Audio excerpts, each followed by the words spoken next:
की अलीकडे जी अतिवृष्टी झाली त्याच्यामुळं शेतकरी त्याची जमीन त्याची पिकं यांचं अतोनात नुकसान झालेलं आहे. महाराष्ट्रामध्ये ऊस एक अत्यंत महत्त्वाचं पीक आहे आणि आमच्याकडं वसंतदादा इन्स्टिट्यूटकडं नांदेड, परभणी, धाराशिव, जालना, बीड, सोलापूर या भागामध्ये ऊसाचं अतिशय नुकसान झालं. ऊस पडला, काही ठिकाणी वाहून गेला, काही ठिकाणी जमिनीची माती गेली आणि त्याचा परिणाम एकंदर किती क्षेत्र याच्यामध्ये गेलं आहे, किती नुकसान झालं आहे याचा आढावा घ्यायची गरज होती.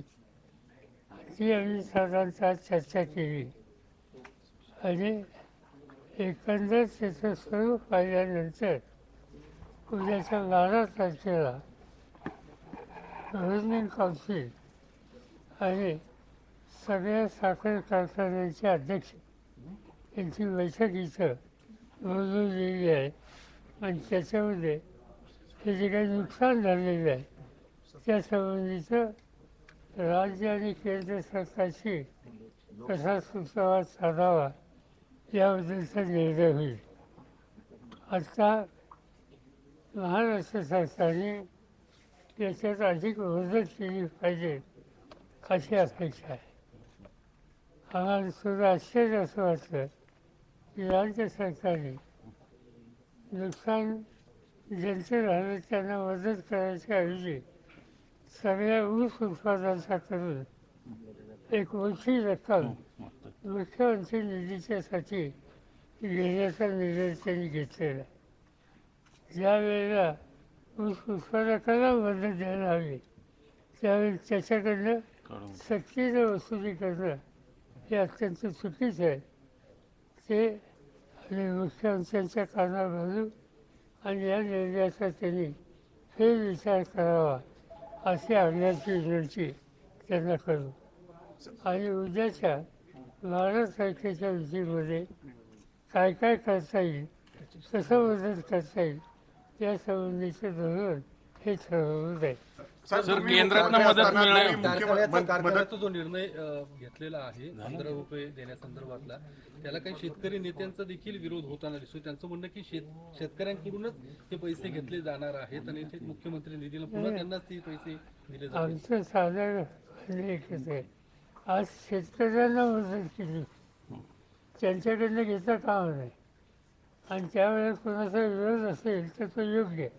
सर तुम्ही सीएम असताना किंवा केंद्रात असताना मदत मिळायची लगेच. आता केंद्रातले गृहमंत्री आले तिथे पण कशाला ते पुतळ्याच्या अनावरणासाठी. अमित शहा आज शिर्डीच्या दौऱ्यावर आहेत. तुम्ही मुख्यमंत्री असताना अशी परिस्थिती जेव्हा निर्माण झाली होती 1700 कोटी केंद्राकडून आणले होते. साहेब अजून सुद्धा केंद्राने कुठलीही राज्याला मदत केलेली नाही. काय आव्हान कराल थेट केंद्राला तुम्ही? डबल टिबल इंजिन काय केंद्राने मला असं सांगितलं की राज्य सरकारने अद्याप फायनल प्रस्ताव आम्हाला दिलेला नाही, त्यामुळे मला त्याच्यावर भाष्य करणं योग्य नाही.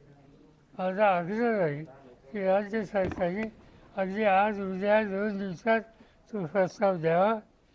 मुख्यमंत्र्यांनी संबंधितांशी बोलावं आणि केंद्राची मदत ही लवकरात लवकर मिळून त्याचं वाटप सुरू करा. साहेब तुम्हाला ही परिस्थिती बघून असं वाटतं का ओला दुष्काळ जाहीर करण्याची गरज आहे? कारण तुम्ही देखील मुख्यमंत्री जेव्हा होता तात्काळ सगळी यंत्रणा हल्ली, मात्र आता कुठली हालचाली तशी होताना दिसत नाहीत.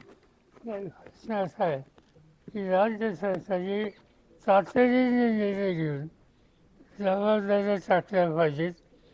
आता हा सगळ्या राज्यात ही स्थिती नाही, काही ठराविक जिल्ह्यात अशी संकटाची स्थिती असते त्या ठराविक जिल्ह्यात लक्ष केंद्रित करणं हे सरकारला शक्य होतं.